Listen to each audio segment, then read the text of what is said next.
Welcome to Launchpad, the unique radio show and podcast that celebrates new book releases and the authors that created them. Now, let's take off with your host, Grace Sammon. This is Launchpad.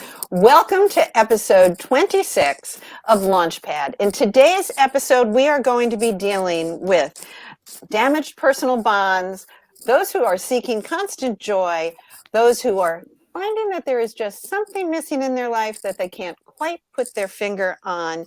And we will be able to join these She Writes Press authors. Hopefully we'll be joined a little later by Carla Seaquist, but we're going to talk about these memoirists who are all with She Writes Press and their amazing stories on their own personal life journey. If you are watching with us live, please feel free to make questions, comments. We'd love to hear from you as we go through today's episode. And on behalf of Mary Helen Sheriff, the author marketing coach, we're so glad you joined us. So today we have Jennifer Cramer Miller, Melissa Giberson, Carla Seaquist, and Sherry Sidoti. They've all written memoirs, as I've already mentioned. And I hope that during today's episode, you'll not only find that your TBR list is growing at an astronomical rate, but you're going to find very personal stories with these wonderful memoirists. Let's start out with Jennifer Cramer Miller and her book title, which I absolutely loved, Incurable Optimist, Living with Illness and Chronic Hope. Melissa Giberson with Late Bloomer, Finding My Authentic Self at Midlife. Carla Seaquist, who I hope will join us, as I mentioned, The Main Event, Mother-Daughter Turned Tragedy into Peace, and Sherry Sidoti with her book and an intriguing title, A Smoke and a Song, a memoir. Welcome to each of you. Thank you so much. Thank you. So wonderful to be here. I'm always happy to host all authors, but She Writes Press is always a special one for me to welcome. Brooke Warner is such a supporter of authors, particularly women authors. So welcome to each of you on the She Writes Press panel. We do have people who are watching us today, so good afternoon to Michelle and to Denise. I'm so glad that you're here. Please feel free to comment, as I mentioned. Jennifer, let's start with you. Let's talk about your book, Incurable Optimist, Living with Illness and Chronic Hope. Yes, I am so happy to be here. So great to see you, Grace, and Sherry and Melissa. I'm happy to be with you guys. This is going to be fun. So yes, my book, as you said, it's a memoir, Incurable Optimist, Living with Illness and Chronic Hope. And the story really starts when I was 22. And I was a college graduate. I had a business degree in hand, a psychology minor. And I was living with my best friend in a pretty apartment. And I got a PR position. I was just ready to launch, happy, healthy, normal. But then one day I just woke up and my eyes felt puffy and I just felt off. So I went to a doctor, like you do, expecting one of the medical familiars, like flu or virus or strep throat. But instead I heard from the doctor that I had kidney damage and I needed to have a biopsy to determine the cause and extent of this damage. And that was scary. So I flew back to Minneapolis, got the biopsy, and learned that I had an autoimmune kidney disease. And attached to that disease were two words, which were hard to wrap my brain around when I was 22, but those words were progressive and incurable. And I had kidney failure in 6 months. So that was pretty hard. I felt like I'd been ripped from kind of my rightful place in the world, but my plan was to get a kidney transplant, go back to Seattle and just pick up where I left off. I just had no idea what was ahead for me. So now we're 30 plus years later, and I've been on dialysis 3 times and I've had 4 kidney transplants, which, yes, that is a lot. I mean, I always have to leave a little pause right there so people can go, wow, that's a lot. But my life has just really been a very beautiful life because of so many people who have helped me along the way. So I've had so much family love and support from benevolent strangers and really seen so much about the power of people helping people. So I think that my book really, I call it a family love story. And I really loved the Amazon reviewer that said it's a love story to life, but it's about managing uncertainty and holding on to hope and finding joy. Fabulous. And we will talk more and more about that because there are elements of your story, I think, in everybody else's story. Right. Melissa Giberson, let's talk about you being a late bloomer. So thank you, Grace. I'm so happy to be here. My book, Late Bloomer, Finding My Authentic Self at Midlife, talks about my discovery when I was 44 years old that caught me a little bit by surprise because I was living in New Jersey. I had a husband of almost 20 years. We had 2 kids, and we were just living the life we always imagined we'd be living. And suddenly, a woman walked into my life, and we became friends, and things progressed. But I never actually stopped to think about it. I was just so happy to have a woman friend again. Women tend to bond, and I had a friend a long time ago, and I had missed that friendship. And things were kind of going along, and I was kind of living in 2 worlds without giving it a whole lot of thought until one day I was at the gym and I saw a woman, and the woman was putting lotion on. She wasn't dressed. Her back was to me. I never saw her face. And I just found myself just paralyzed by the sight. And I was just standing there looking at her, and I snapped out of it and I go, oh my God, am I gay? And it was the first time I actually asked myself that question. And so from there, my book goes into the cascade of events, trying to figure out the answer to this question. And what does that mean? What does it mean for me? What does it mean for my kids? And I was fiercely trying to protect my kids because I had worked so hard to create this life for them. And as the book goes on, I do discover my real truth. And then I fight to make sure that I live a life that was true to me and authentic because I wanted to model that for my children. And so I infuse a lot of hope that things would turn out well for all of us. An excellent summary. Thank you. If Carla Seaquist was with us, she would be telling us about her book, The Main Event, Mother and Daughter, Turning Tragedy into Peace. Sounds like Melissa wanted to make sure that her family reached that place as well. Carla is also a playwright, and she talks about the damaged primal bond between mother and daughter. So I hope that you will check out her book as well. Let's move now to Sherry Sidoti and A Smoke and a Song, a memoir.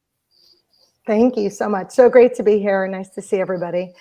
So A Smoke and a Song, it's actually interesting that you just said that about Carla's book, because I think there's a thread or a theme that's very similar in my book, not so much only about mother-daughter, but about the grandmother, mother-daughter, sister thread and intergenerational healing and intergenerational inheritance and kind of what we do with it.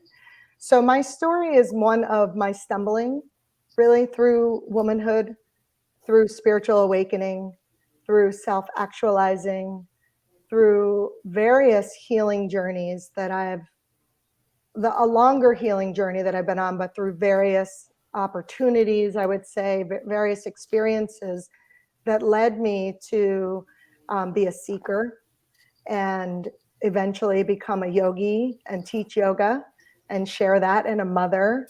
And it's really about contending with my own inner feelings of loneliness and belonging, trying to find a way to, that my inner landscape illuminated the life that I was living, and noticing where that fell short, and then being on a real kind of fierce quest to get there, to feel like, as part of the healing, which happens in my experience bit by bit, it hasn't really happened as one full sweep or one big life experience that has given me the blessing of the aha and a big teaching. For me, it's been kind of a slow rubbing of the coal into the diamond. And so I go through my story begins, I'm 50 years old. It's in the height of the pandemic. I have a lot of personal shifts and changes that are happening, big time of transformation for all of us, but also in my personal life. And at that time, my mother is diagnosed with terminal cancer. And that's how the book begins. Or actually, we're waiting for her her diagnosis at the beginning of the book. And then it goes into my story through kind of the three realms of womanhood. I would say like maidenhood, motherhood, and then leaning into cronehood, although it's not named as that. And it's really about my own source of seeking freedom, not so much from what I've heard through the spiritual texts and the people in my family that, freedom comes from letting go, but more from really digging in and digging into my life, digging into my body, understanding who I am, and that being the source of freedom for me. I just love each of your descriptions. My TBR list is growing, although I actually have read Melissa's book, so the other two are on my list now, so thank you. I want to talk about this idea of digging deep. It sounds like that's particularly important for Sherry and Melissa. Jennifer, what about yourself? Because you had 4 kidney transplants? Yes. Yeah, I love the some of the concepts that we all kind of share, and digging deep definitely is something that to figure out your life and how you're going to manage it. I mean, for me, there was a moment where I realized I wasn't going to get rid of this illness. It was going to hover over me forever. So I felt like I was inspired by a Joseph Campbell quote, like, we must be willing to let go of the life we've planned and accept the life that waits for us. And I just realized, I mean, how am I going to do that? Like, that is what I have to do, is somehow let go of this idea that I was going to live in Seattle with all of my friends and, meet this rom-com worthy soulmate. And I wanted pretty babies to pump out on like holiday cards. And I just had this idea of what my life was going to be. And it did not involve kidney failure. And it did not involve what ended up being 4 kidney transplants. So I really had to dig in and figure out, how am I going to make this life meaningful? And how am I going to make it a good one? There's so many levels here of living our authentic life, whether it's, Melissa, in your book, you talk about, meaning to walk away from that authenticity at one point. Is this really what's going on? And the way you embrace it in order to be authentic for you and your partner and for your children, I thought was very important. How hard was that?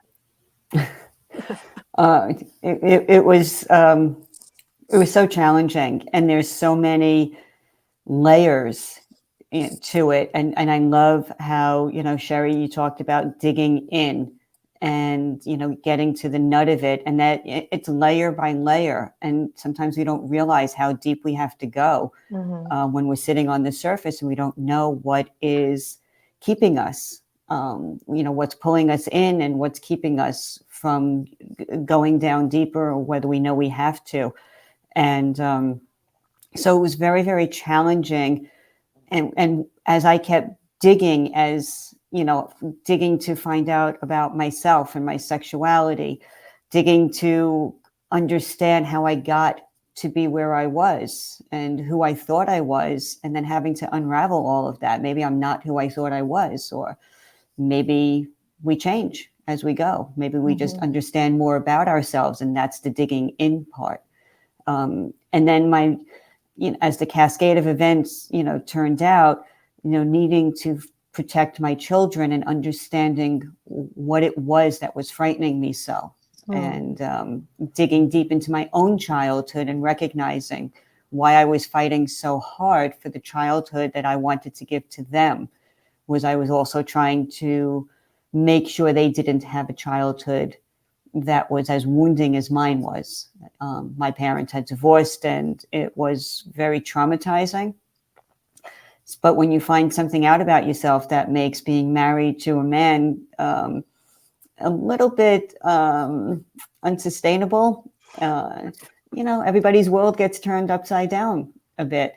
And in the beginning, we worked through it together. And then as life happens, things change, and, we fight for what's important at the same time that we just keep trying to survive. And, we forge forward. We can't stop, and we can't dwell, and we just have to keep moving forward until we get to the other side. I think that's a story of inspiration from all three of your books. I think we want to talk now a little bit about relationships. Melissa, you've talked about, the relationship with your parents, with your kids, with your former husband. Sherry, I'd like to go to you in terms of how did the writing of this impact your relationships? And then over to Jennifer for the same question, because Jennifer was talking about how she thought she was just going to live this picture perfect life. So Sherry, first to you, relationships and how that impacted this. It's a beautiful question, because one of the greatest teachings I got from one of my teachers when I was deep in my spiritual practice, and I had asked him, how do we know when our spiritual practice is evolving? How do we know if we're growing spiritually? And he simply said, take a look at your relationships. And that to me was incredibly impactful and has carved a path for me forward. And through this process of writing my memoir, it's very complex and complicated. Our relationships really illuminate everything, all the things we've worked on and all the ways we've grown and all the ways that we haven't and the things that we still have to work on. So as far as writing a memoir and how approaching our relationships in the actual act of writing and publishing a book, I would say that I didn't think about it as much when I was writing it, except for I was feeling into my body and feeling into my relationships and knowing that I come from a place of deep love with all of the complex relationships that I participate in. And I won't say that I have, but I participate in them. They're complex because of me as well. And so I tried to do my very best to illuminate that from my feeling on the inside, the best that I could. But it's challenging. I had to use some internal ethical, spiritual barometers of what to put in the story, what not to. The most important thing that I would say is that the way the relationships continue beyond the book is what's most important to me now. So interestingly enough, you write your story and you put these relationships or aspects of them, not the entire relationship, but parts of them, on the page for others to read. And then the book goes off into the world and becomes its own thing. But the relationships that I have with the people in my story continue. And those have grown enormously. I mean, our layers of conversation, the depth of still working with some of the stuff that remains there, also working with some new stuff that came up from writing what I did write. There have been multiple, and I would say incredibly healing and useful conversations that have taken place within my relationships, particularly since the book has been published. Fabulous. Jennifer. Oh my gosh, so much. So, I have, like I said, kind of, it's a family love story, and we all have, some mother-daughter issues in our books. But in terms of relationships, I have to start with my mother, because she gave me her kidney for my third kidney transplant. And I tried to explain it in the book, how powerful and meaningful that is, but it's really a remarkable thing when someone who has done so much for you wants to do even more. And I think I wrote in the book, she's not a very large woman, and she was in her hospital bed after the donation, and she just looked like a giant of grace and goodness to me. So there is so much love in my book for how grateful I am for people who have done so much for me. And one of my big lessons, I think, when you're just pondering your survival, things really get boiled down to the essence when you're just trying to figure out, I want to stay in this world. And like one thing I say in the book is that, we always ask, is the glass half empty or half full?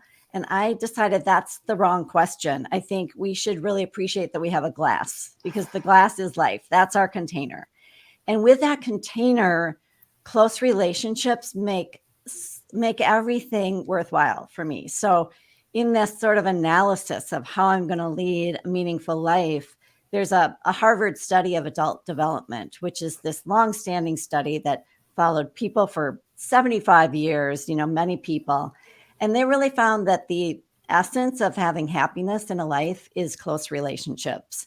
And I think I have discovered that in my life story, is that when I have to figure out what I'm lucky for and what goes on my lucky list, my family and my friends and the people that I love and cherish really make everything worthwhile.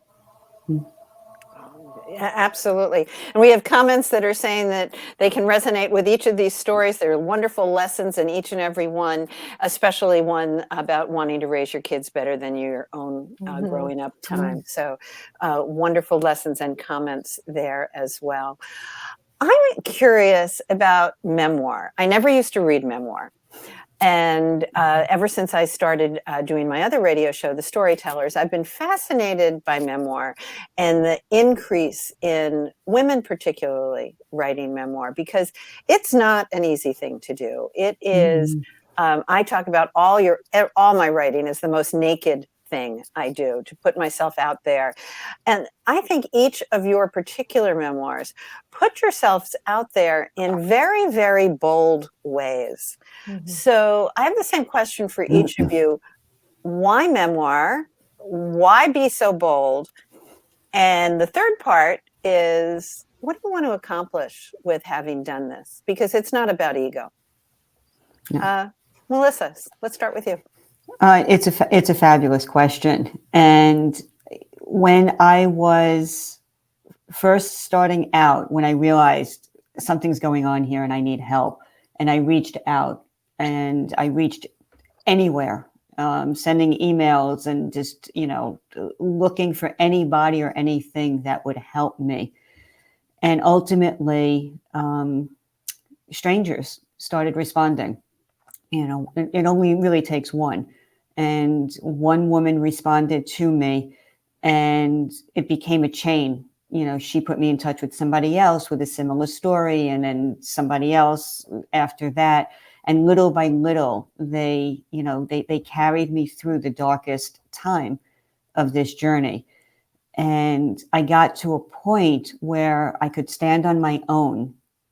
And I realized then, I need to pay this forward, because it was a gift that these people showed up for me. They didn't have to. They had lives of their own. They had their own stories. They had children. They had careers. They had partners.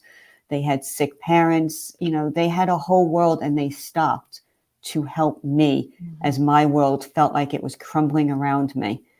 And I always had it in my mind, I wanted to pay it forward, because this journey was not meant to be walked alone. You really need people, because you think you're going crazy, and you need somebody to validate and say, you're okay, you'll be okay, one day at a time, breathe, whatever the message is.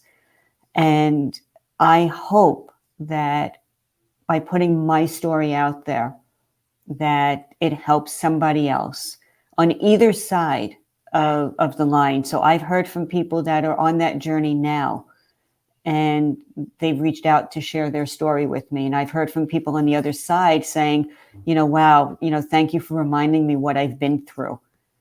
Sometimes you forget, what it was like, and it's good to remember the courage. And I love when people reach out to me, because it reminds me also why I did this. And I've gotten an amazing response. And I just love that people, again, stop what they're doing to reach out to tell me their own story, or how my story impacted them, and what they're doing going forward. I'm just filled with gratitude for it. And that goes to Jennifer's point too, about how, we need these friends, whether they're our real friends, our real family, or our designated ones, or the family that we come to embrace and embraces us. Sherry, why memoir? Why so bold? And what do you hope to accomplish? Yeah, thank you. It's such a great question. And I would say my answer is very similar to Melissa's, in terms of, memoir really becomes mirror, I believe. And in sharing our stories, or when somebody else reads along my story, my hope is that it is having them illuminate or reflect or consider their own story alongside by me as they read my story, so that mine is really my story, and the things that I'm sharing in the memoir are really just a path for someone to connect to their own life, their own decisions, their own growth, and have that mirror there. I didn't set out to write a memoir. I didn't sit down and go, I'm going to write my, parts of my story. When I sat down to write, I really was giving myself permission to make art. I had been on a path of service with everything I've ever done career-wise, and then even in my friendships and the way that I, the role that I played in my family of origin. I felt that my purpose was to be on a path of service, which clearly it still is. But when I first sat down to write, I really was gifting myself back some of the creativity and the spaciousness to just make art. I didn't know that would turn into a book, or it would turn into a memoir. I think that lent itself a bit to being a little bold or just raw and vulnerable in terms of what I wrote. I didn't really ever think about how it would be read. And so there's a nakedness to the stories that I tell that now that it's out in the world and I'm having these conversations, there is a little bit of the vulnerability hangover feeling like, oh no, did I reveal too much? But more importantly is that by going into some of these, some of these memories that I think of being a woman, living in a woman's body and choosing to stay there throughout the course of life, we hold a lot of stories in our body, just particularly stories that aren't always talked about or told. So I also think in my midlife now, and being in this crossroads in life, I'm finding it incredibly important to share the story of womanhood and the experiences that we have that get kind of lodged inside us that we don't really share enough, not only for the future generations, for my children and their children and grandchildren, but I do believe on a spiritual level that we're also healing the past generations as well. So the stories that I'm writing, I'm hoping somehow are also healing that intergenerational trauma that my mother experienced and my grandmother and my great-grandmother. And what a great thing to pick up on what Melissa was saying about a gift paying it forward, but also the gift that you gave yourself a gift in this process. Jennifer, same question, but I also want to have you touch on your interest in patient advocacy, which is a real avocation of mine. Yes, of course. Well, I agree so much with what Melissa and Sherry have just said. I love memoir a lot because I find that the most idiosyncratic of stories are the most universal. So I'm usually the only person in the room that's had 4 kidney transplants, but I'm never the only person in the room who has faced a lot of challenges and has to figure out how to manage life and find hope and find joy. So I relate so much to Sherry and Melissa's book. And I think we all have kind of the same mission in our memoir. And just like Melissa, and to your point about patient advocacy, I feel so privileged of how people have reached out to me and shared their most, I feel like people are pulling back the curtain, like they're a lawyer or a professional person. And I was in custom home building for many years. I didn't tell all my clients about my situation. Now people that I know are just pulling back the curtain and saying, I have this too. I understand this too. All these themes of loneliness and belonging and love and trying to make a meaningful life are really charging up. And I get chills when I hear from people of what they've taken away from the book. And so that's been amazing. So I do some advocacy work for kidney patients one-on-one, and I love it. And I feel like I can be so helpful, but I needed a broader vehicle to talk to more people at once. And writing this memoir has been really a wonderful way to reach out broadly to people who are trying to muddle through life and they are facing hard challenges and trying to get some hope and optimism as they go through. Well, I enjoyed having each of the She Writes Press authors here today on Launchpad. I'm sorry that Carla Seaquist and her book, The Main Event, Mother-Daughter, Turning Tragedy into Peace, could not join us, but I do hope that you will check out Jennifer Cramer Miller, Incurable Optimist, Living with Illness and Chronic Hope, Melissa Giberson, Late Bloomer, Finding My Authentic Self at Midlife, and Sherry Sidoti, A Smoke and a Song, a Memoir. I hope that you find each of these authors and their books as inspiring as I do. Launchpad itself has inspired 3 different books. The one that has come out most recently is Launchpad, The Countdown to Marketing Your Book. Prior to that was the Launchpad to Publishing Your Book. And the first one is Launchpad, The Countdown to Writing Your Book. Thank you for being with us here on the Launchpad. Thanks, everybody. Thank you so Thank much. you. Thank Bye. you. Thank you. This episode is copyrighted by Grace Sammon and Authors on the Air Global Radio Network. Thank you for visiting with us on Launchpad.